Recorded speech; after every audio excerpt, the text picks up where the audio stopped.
LeBron James partied even harder than Jay-Z at Diddy's parties. I'm about to make a documentary about him. He once said no party compares to Diddy's. Diddy's parties aren't made for regular people. No phones, no cameras, just NDAs and a room full of bodies. If you've ever been to that house on Star Island in Miami, you'd understand. Now picture LeBron walking in over 6'8", the brightest presence in the room. Before midnight, LeBron had already taken off his shirt and was pouring tequila into people's mouths on the dance floor. And I'm not talking about Savannah. He was surrounded by models from Paris, dancers from Atlanta, and one R&B singer I can't name because she's married now. By 1 a.m., LeBron was standing on the table and the whole crowd was going wild with him. Every woman at that party had their eyes on LeBron. He wasn't relying on money, it was all about presence. When it comes to letting loose, LeBron makes Jay look like a church volunteer. I will send every single one of these parasites to prison and clean it. No, ain't no party like a Diddy party, so. Yeah, that's what's up. Yeah. In a documentary, there's a couple things I'll share with you guys on what I took away from it. But Rob, maybe share the clip on how he got access to some of the footage of the documentary. Is this the one, Rob? Yep. Go for it. How did you get that footage of Diddy? I figured most journalists would not disclose their sources. Does he know y'all have this in the doc? I would doubt he knows. So when this airs, that'll be the first time that his legal team, Diddy, that everybody knows that this footage is now seeing the light of day. Perhaps. Combs' team firing back in a statement to NBC News, saying the Netflix so-called documentary is a shameful hit piece and that they relied on stolen footage that was never authorized for release. His team sending a cease and desist. 50 Cent's new documentary doesn't start with a blunt accusation. It opens with a haunting question that's lingered unanswered for years. How did so much unfold right before us, yet so little was ever addressed?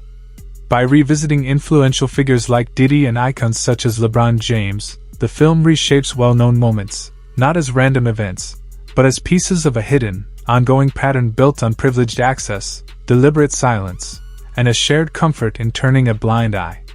What remained concealed wasn't just ignored evidence. It was the collective hesitation, a silent pact to avoid scrutiny and questions. And if the past has gone unchecked, the film leaves us with the most chilling query. What have we really been shielding all this time? Gang, what's up? Ain't no party like a Diddy party. Coming in, shout out to the game, man. Appreciate everybody's flood the comments with ain't no party like a Diddy party. That's a statement that LeBron James wish he would have never made, because now that statement is coming to bite LeBron James in the ass. All right, let's get to this headlines real quick, gang. I'm finna show y'all. No investigators reached out to him and they want a statement from him. Federal investigators want a statement from him. What do you mean ain't no party like a Diddy party? No Diddy. It's going down. Watch this game. Let's do some headlines. Look. Let me let y'all see this real quick. It's right in your face. All you got to do is look at the forest and stop looking at the trees. All right, LeBron James, Lakers is becoming clearer and leaves more questions than answered. LeBron James, he left the NBA suddenly with no answers. He left the NBA suddenly with no answers. All right, so it's headline news. What's really going on?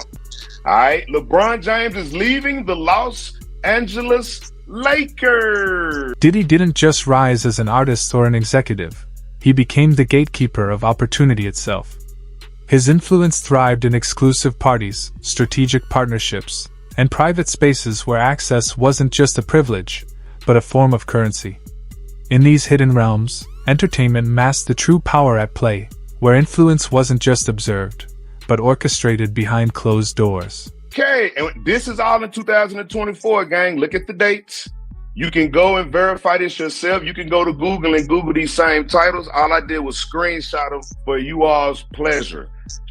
To the game, man. Let me see. Okay, so LeBron, because a lot of people say, is this clickbait? Is this clickbait? Whenever you come on a paper party, Gene, we got paperwork. We got receipts. You will never get clickbait on this channel. All right? Let's keep it moving, guys. All right, more headline news. LeBron James reveals why he stepped away from the Lakers. Whenever you step away from the Lakers, you are leaving the NBA. All right? That's in the title. He's leaving the NBA, so he's definitely stepping away from the Lakers. More headline news. LeBron James just... In ecosystems like these, association holds more value than any contract, and proximity itself serves as a shield. The impact isn't personal, it's systemic. When access is the key to progress, silence becomes the cost of being part of the game. In a culture driven by exclusivity, the real question lingers: can it ever hold itself accountable? I'm with Puff, and he's in exotic bookstores, and he's doing shopping, right? He's shopping, getting his stuff and everything like that. So, you know, this is the first time I was ever in an exotic bookstore with Puff. So, you know, I'm giving him his space. He's taking things off the shelves and stuff like that, because they gave him a brown paper bag. When they gave him a brown paper bag, he was just putting stuff in there. So I said, damn, you know, he got to go put it on the counter and, you know, show everybody what he's getting. So as he going, I'm just looking at the places where he picking stuff from. So there's one part he picked up some things from up here on my left side. And then he picked like quite a few of them down. I'm like, okay. He put them in the bag. So when I went by there and I looked up there and it said butt plugs. And I was like, hey, yo. I was messing with him. Because people don't understand, you know, we was like friends. He was a part of the same gang. So I'm still gonna tease him. I'm still gonna mess with him and everything like that. I could do that. It wasn't just no security thing. So I say, yo, what are you getting this for? And it said butt plugs. And he was like, yo, can I do my shopping by myself? I said, yeah, you could do it by yourself, brother. And he started walking and everything like that. When he got to, I just waited at the counter. So when he got to the counter, he didn't even have to show the guy nothing. He just gave the guy a wad of money. I mean, like he gave the guy a stack, something like this. And Puff wasn't the dude that carried no 20s and no 50s and nothing like that. And I mean, like, he just said, boom. And we walked out the store. So we had to leave Atlanta and go to North Carolina for a show. You understand?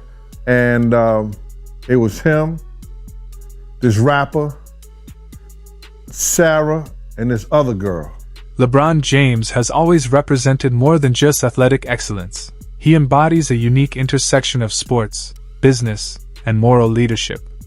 His public image, meticulously crafted through discipline, responsibility, and his voice, ensures that his associations carry as much power as his words. When figures of this caliber consistently move within the same elite circles, those ties take on symbolic weight, regardless of intent. This is reputational gravity. Influence commands attention, even in the absence of accusations. And at what point does a moral leader's silence become a defining part of the narrative? Let's see. Not only is he leaving, gang, LeBron sold his mansion for $39 million. All right. Now, he leaving social media. He leaving the NBA. Now, he just sold his 39. Now, I'm going to tell y'all something, too. A lot of people may not know this, but LeBron James bulldozed it in order to get another one. So he is getting another mansion, but he sold his mansion. Remember, I have a bachelor's degree in real estate. Right? Whenever you start settling out of real estate, whenever you start leaving your obligations like playing for the NBA, and whenever you leave social media, reason. And I think I know why. Party like a Diddy party, so. Yeah, that's what's up. You know Yeah. You know, everybody know ain't no party like a Diddy party. Yo, right, how so- authentic was that thing on social media when they had LeBron in the maid outfit? How authentic was that? Did you see that? Old footage has a way of resurfacing at the most inconvenient times, not because it's changed, but because the context has. What was once brushed off as humor or admiration now reemerges as undeniable evidence. When viewed through the lens of a larger reckoning on relationships, power, and the systems that enabled them, it takes on a new, unsettling meaning. Photoshop, but I seen different pictures, bro. I done seen like 7 different pictures of him that's made suit. So that particular picture can't be Photoshop if it's 7 different pictures of him in that particular made suit, unless all 7 of those pictures at different angles is Photoshop. So I don't think A lot of people say it is Photoshop. Shout out to Miss Cat. Just 50 Cent's name being attached to it again. These are two, as everyone knows, the three names in hip hop are Jay-Z, Diddy, 50 Cent when it comes to the status of where you could get as a business or a brand. I guess so. So for the top three individuals, for one to go at the other and release this doc, I don't know, what does that say to again, I keep asking about the hip hop state of things. What does that say to hip hop? Like, yeah, man, but you know when guys come on here, man, and they want to come and try to ruin your show and say that shit to some is clickbait, the more and more we try to teach them, the dumber they make us look, bro. But you know what? That make them look dumb because watch this. I got 3 college degrees, bro. You know what I'm talking about? I own a lot of look, bro, my thing is this, bro. I don't have to be doing this shit. Just like you don't have to be. You see what I'm saying? But a lot of people depend on this information and a lot of people love hearing what Paperwork Party and Gene gotta say. So for the thousands of people that like hearing we gotta say, that's cool. For the 20 people, they need to get the fuck up out of here because it ain't no clickbait over here. Right. It's all good, man. You know what I'm saying? But let's just concentrate on the people. Are we our own downfall? I guess I don't know. Well, I mean, I don't know. It all depends on what you consider hip hop. Like, I don't consider any of this debauchery, any of this animalistic crap. I don't consider any of this hip hop. I grew up in hip hop. You know, I know what. The documentary doesn't assert that words alone are proof, but it reveals how recorded moments can expose a comfort with spaces that are later scrutinized. The implication is cultural, not legal. Language doesn't convict, it captures a sense of belonging. And when the context shifts, one question becomes impossible to ignore. Who holds the power to redefine the meaning of what has already been said? He's been asked to come in, you know, and investigators reached out to him and they want a statement from him. Federal investigators want a statement from him. What do you mean ain't no party like a Diddy party? And bro, I'll be sick too. If I'm at a Lakers game and it's feds all in the front row looking at you, talking about, yeah, we gonna get a statement, nigga, I wouldn't go to the games either. I miss the games too, nigga. Hey, you talking about, nigga, you think the feds ain't going to LeBron games and saying, nigga, ain't no party like a Diddy party, we know what's going on? Come on, bro. And we don't even know who they said. And then there's certain women's out here that state, I don't know how authentic their statements are, but they're saying that there's tapes with them with A-list celebrities having sex with. Yes. LeBron allegedly is an A-list celebrity, allegedly. But no, LeBron is an A-list celebrity. Basically recording him coming back to New York, recording himself, hiring a camera crew to technically turn himself in. You know, 5 days before he turned in, he came back to New York, you know, based on his lawyer. 6 days. Apologies. Based on his lawyer's recommendation saying that, you know, of course, you know, he's cooperating.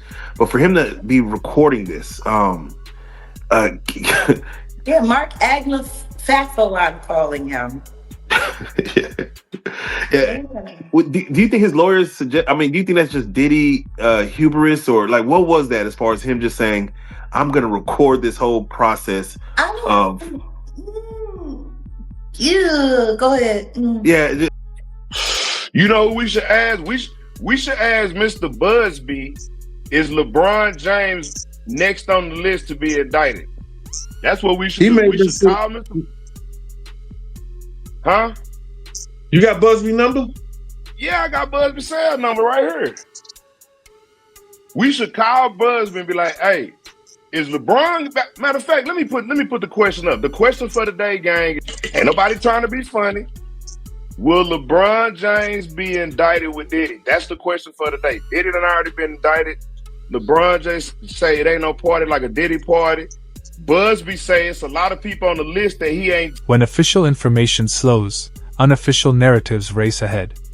The lack of clear, authoritative explanation creates a vacuum where speculation flourishes, not for its accuracy, but because it goes unanswered. The documentary follows how years of silence let rumors replace transparency, blurring the line between accusation and assumption. The implication is both moral and collective. When silence prevails, rumor becomes a form of participation. So, is rumor a failure of truth, or the unavoidable result of withholding it? That's hard to think. But then if you got the A-listers, you know, you got to realize he ran with that that rat pack. And I don't want to even say their names because they said I got their names wrong last time. What's his name? Kushner? What's the other guy? Leonardo? Yeah, his name. Man, I don't keep up with these cats. But I heard that that's not only the tape that's being shot. There's some other tapes out there, other people too with him. And him doing some things with some other people. So it's quite a few tapes that might be out there, what they're hearing. And I don't want to see the tapes, but I want to know if they really true. Because if they got if they got some tapes out there and it's with some underage, whether it's celebrities or not, it's gonna be crazy, bro. It's gonna be real crazy. And they're gonna have to bring that to forefront because the prosecutor's gonna want those tapes. And they're gonna do whatever they have to do legally to get those tapes.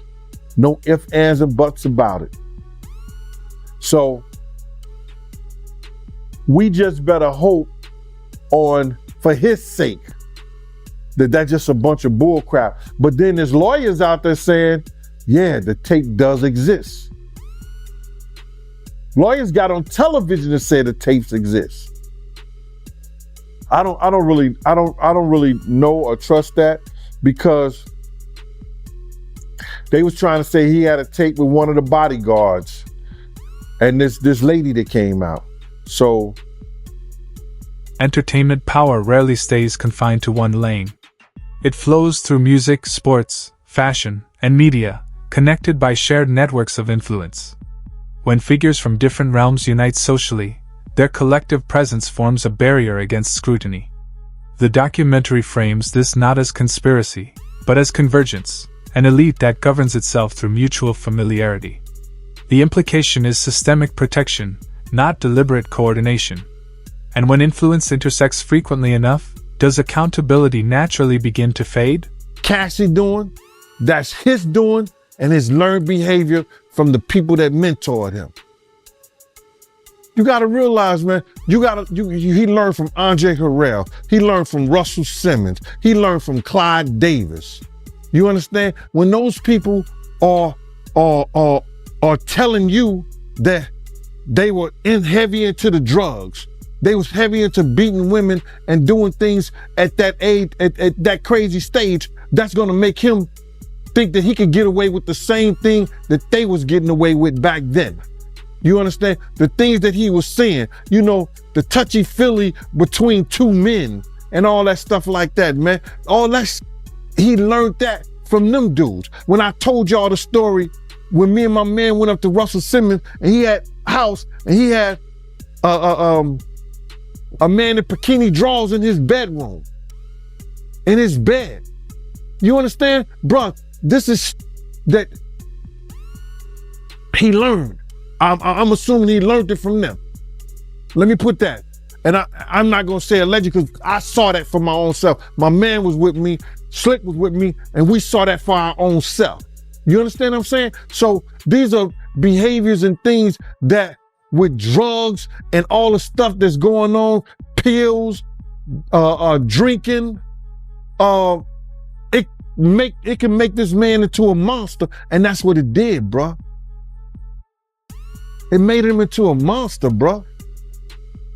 I personally feel like he got a lot of the things that he did from his mentor, and then he probably did it to the 10th power. You understand?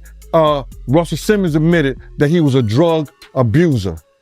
You understand? Russell Simmons admitted that he used to put his hands on women. So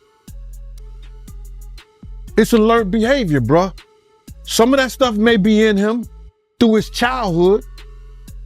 Through his childhood, he may have some of that things in him, but a lot of things that he was doing was a learned behavior, bro. You just don't just turn it in a matter of years the way he was doing people, man. You understand? The idea that private environments were extensively documented highlights a concern that goes beyond spectacle. It touches on control. History has shown that those who hold the records often wield power, whether or not they choose to use it. Even the mere belief that documentation exists can shape behavior, ensuring compliance through uncertainty. The legal and ethical implications run deep, raising questions of consent, coercion, and fear. And if power is strengthened by the threat of exposure, can silence ever truly be voluntary? So my whole thing about it is that there was something in that other than baby oil. That's why they took all the bottles. And 9 times out of 10, if I would give it a wild guess, it was, and like some of the people told me, it was probably that GHB. What's that? I think it's gamma hydrox.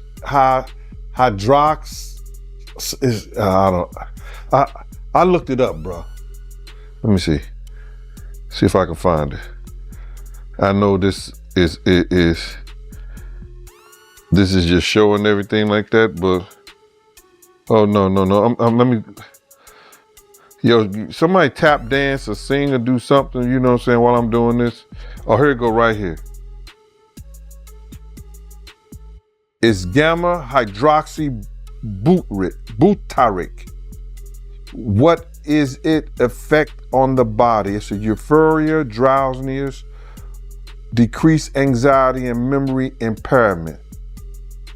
It works on the nervous system and gives you this feeling of euphoria. So they take that and rubbed it on her, and you forget who you are, what you're doing. It can also give you memory loss, drowsiness, and that's under the DEA, the Drug Enforcement Administration.gov. Public identities are crafted through consistency, repetition, and a careful avoidance of controversy. When a key figure in a powerful network begins to crumble, those around them must decide whether to distance themselves or stay silent. The documentary reveals how restraint is often lauded as wisdom. Yet, in doing so, it quietly alters the public narrative, with silence ultimately surrendering control of the story. And when reputations are meticulously built, how fragile are they when the context shifts from favorable to hostile? And LeBron is acting suspicious about missing all these games, acting like he's sick, this and that, selling his houses and shit. But better yet, will LeBron James be added to the lawsuit, the civil lawsuit? Will it be added to the civil lawsuit? More so than being indicted? Or the list, the witness list. Is they trying to get LeBron to testify against Diddy because of the it ain't no party like a Diddy party? He's been to all of them. You see what I'm saying? He may be a witness. Who knows? They may already flipped him. They may have already flipped. You want me to call Busby? Somebody said 1-800-Busby. That's not his cell number. Shout out to Donahue. His cell number not 1-800-Busby. You know these thirsty people out there talking about yes. Come on, 1-800-Busby. Somebody said prophet. Shout out to Mystery Singer. I like that. That's a real educated word. I like prophet. I don't know if he got a profit agreement. We ain't found no paperwork of him having a profit agreement, but keep that in mind, Mystery. Yeah, the U.S. attorneys have to do that. Give him a profit agreement. Yeah, keep that in mind because he damn sure selling property. I know he don't need no money. You only sell shit when you need money. Mm-hmm. He sold. Look, I didn't show you this one right here. He sold the one in Miami too for $18.5 million, bro. He done sold 2 cribs in 2 years. He sold the one in Miami for $18.5 million, and he sold the one in California for $39 million, bro. And he's sick. He's missing all these. The documentary ultimately argues that what remained hidden for years wasn't a single act or person, but a system sustained by comfort, access, and mutual discretion. This shift from rumor to record doesn't happen through revelation alone. It demands persistence and a cultural refusal to forget. You know what I'm saying? And then sometimes you would hear a boom, boom, boom, boom, a thump or whatever the situation is and stuff like that. Yo, what's up? Everything good? And sometimes they will open the door. I'm right there by the door. Sometimes you see things you don't want to see. Hey, did they ever try to get you involved? Or not at all. Offer you? Not at all. Puff did it one time, but that's in my book. When he was coming from Dallas, he had the snow bunnies. And I reneged on that. Nah, I'm good. Hey, did you see any celebrities Puffy did any of that stuff with, the swinger stuff with? Yeah, I did. Tell me about that.